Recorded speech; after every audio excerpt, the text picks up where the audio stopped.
Yo, what's going on, guys? We are back today for the second Alliance board video of, is it season 37 that we're on now? I think so. And so we're on path number 3, section 1. Like I said, I'm probably going to be taking this path all season, you know, if there's someone here with armor, because my rank 4 Galan is just going to take it down with absolute ease in under like 20 seconds. So just going to heavy it right into special 1. And that easy fight.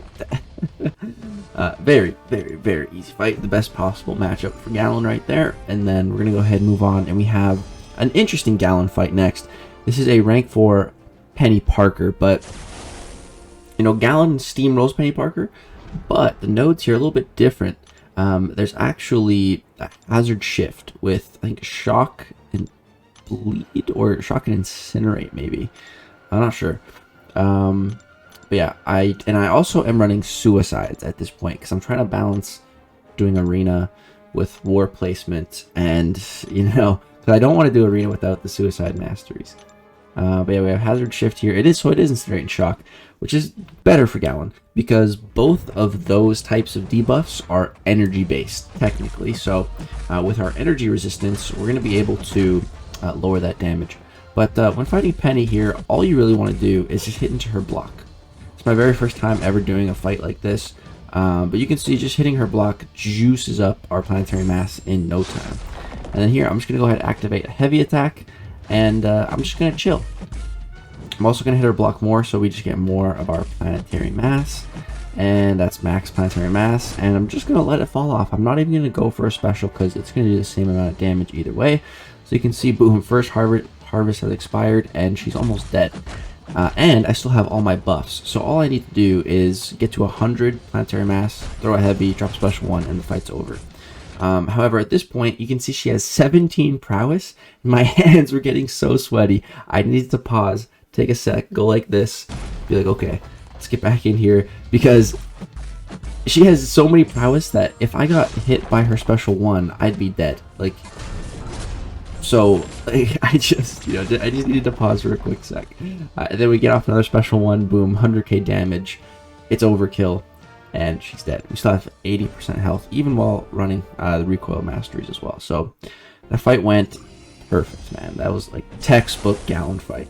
Next up here we have Kitty Pride. So this is a rank 4, and we're gonna be running Omega Sentinel. So now, after I took down that Peni, I can go ahead and throw on some other boosts, some attack and health boosts. Because before, I didn't want to throw on a health boost because then Galan would have taken a lot more damage because of the recoil masteries. But here we have buffet over time, and Omega Sentinel is immune to buffet because she's immune to nullify. So if there's ever a mutant on this node, I will most likely be the one taking it. Again, you can see these common fights that I'll probably be taking most of the season just because I have such good options to counter them.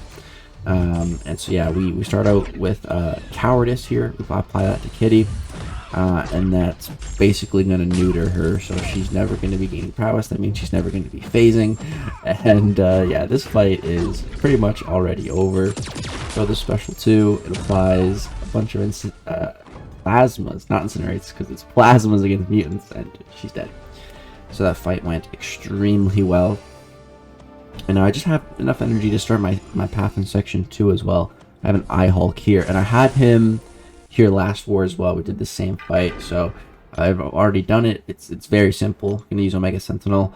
I also fight Immortal Hulk in AQ every day, so it's just one of those champions that like I'm pretty used to fighting, you know, which is actually like really nice. Same thing with Cable. Fight him every day in AQ. It's actually Cable and Eye-Hulk back to back in my path, and we're going to be fighting a Cable again later in the war as well, the same one we fought in the previous war. Some of these common fights tackling. But yeah, the most important thing here is just to get that heal block debuff up, and don't ever let it go, because that completely turns off the Conduit defense tactic, which is extremely annoying, man. It is so annoying. They just heal and it makes fights go on for so long. If you don't bring someone to deal with that Conduit, it's really horrible. But Omega Sentinel, man, she is just wonderful, absolutely wonderful.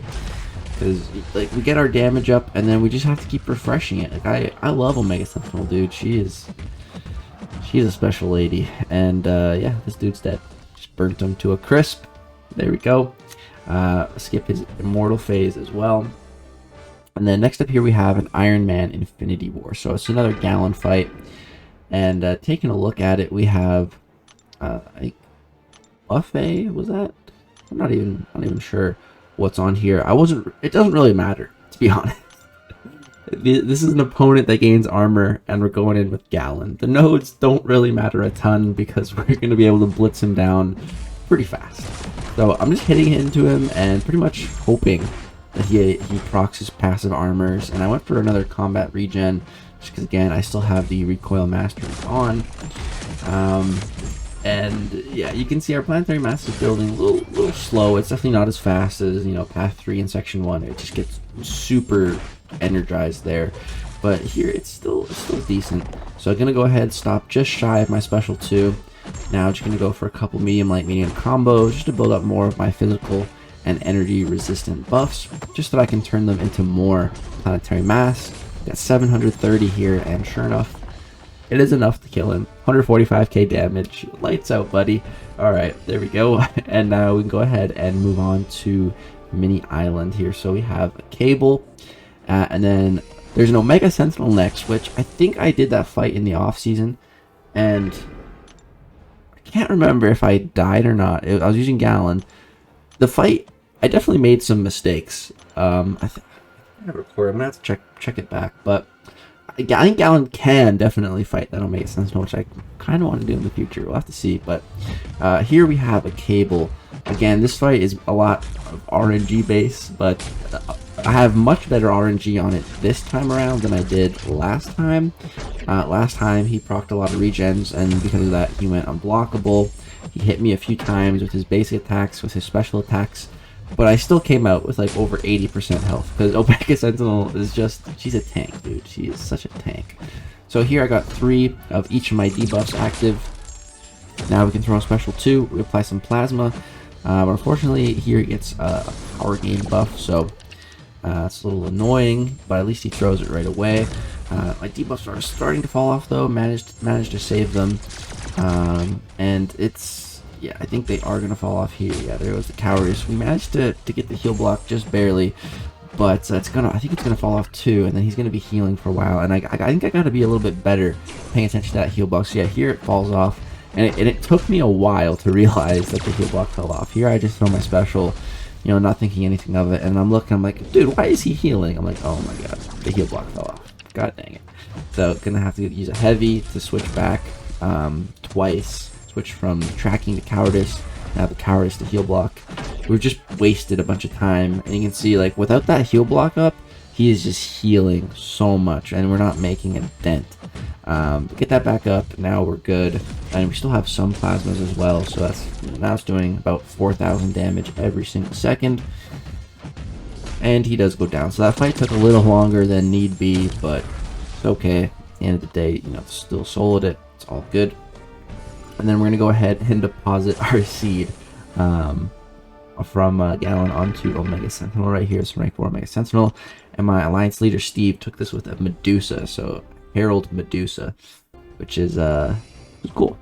And then here we have an Apocalypse, rank 4 APOC here. I wasn't assigned this fight. It was assigned to a rank 4 Nimrod, but I was kind of ready to clear. It was just this fight and then the boss, but the guy that was also supposed to clear this fight had a Mr. Fantastic Petrified debuff. But I had just gotten home. I picked up my sister. We had just gotten pizza, wings. I hadn't eaten yet, man. I was so hungry. But, you know, I wanted to get war done before I could eat, so that, like, you know, it's more of like, I want it to be like a victory meal, essentially, you know. Hopefully, if I die, then, you know, at least it'll make me, at least I can stuff my face in despair. So, you know, either way, food after. I want to do war first and then have food after. So my alliance leader said it's fine, you know, Omega Sentinel can still take this fight. So like, I had full permission. I'm like, okay. There is guidance placed here as well, and we are getting those disorients applied to us, but Omega Sentinel's ability accuracy cannot be lowered against mutants. Neither can Nimrod, so both of them are just free to, you know, parry here. It doesn't matter if they get some disorients. It's not going to make their parries fail. So really great. And so here we have 6 plasmas. took a little while to throw that special. We degened a little bit. That's okay. We're able to maintain those plasmas, which is the important thing. And he's melting pretty quick. He's going down pretty fast. He is not a conduit defender, so we don't need to worry about the heal block here. And yeah, that's 10 plasmas. And yeah, this dude is dead, bro. He's dead. So Mega Sentinel handled that fight no problem. Sure, Nimrod would have wrecked it too. But yeah, and then my Lance Leader Steve is throwing guidance onto the Doom boss here. And so we have the same boss fight again. So last time we did this with Torch, it kind of went down to the wire. It was very sketchy. You know, it's been a while since I've fought a boss with Torch. It's been a while since I've used Torch in War at all, especially taking on a boss, especially a Doom boss, you know. So here's round 2. You know, I want to improve from last time. I did the same thing. I juiced up my defensive mastery tree, gave myself as much health as possible. Except I don't have the max health boost, so I'm missing about 5% extra health. But it's still a lot. And so I don't have that Petrify for Mr. Fantastic. Like I said, if I would have waited literally like 2 minutes, I think he would have been there to place, but I was just being impatient. But here I decide that I'm just not going to knock him down. I have 1 free knockdown, and then any more than that I start to trigger Conduit. So I just decide that, okay, like, I'm just not going to knock him down, and that way I won't have to worry about Conduit. So hitting my reparries, everything's going really great at this point. Baiting these special ones here, I get hit, so I got a shock on me, so I'm just running away, trying to get away. I don't want to get Doom slapped. Something I really do not want, because you get stunned. It's horrible. And I was finding that this Doom boss was being extremely aggressive. Doom in general, boss AI in general, and Doom especially is very aggressive. So I was taking advantage of that with my intercepts. Right there, I threw a heavy and he resisted, but I did it because I was shocked and I was worried about him heavying me, which he did try to do, but my special 2, you know, can't. I'm stun immune when I throw that special, so it didn't work. So we were all right. But as you can see, this fight's going super fast this time around because we didn't trigger Conduit. He's not getting nearly as much of that healing, and he's dead. He's dead. I also think this guy didn't have Mystic Dispersion, so that definitely helped. But like, that fight was so much faster, and because it was so much faster, like, so much less risk involved as well. So yeah, man, fight went great. Really happy with this war, the first 2 wars actually, and we didn't end up winning. We had 4 deaths, which is pretty solid. I think last war we had 5, so got some slight improvement.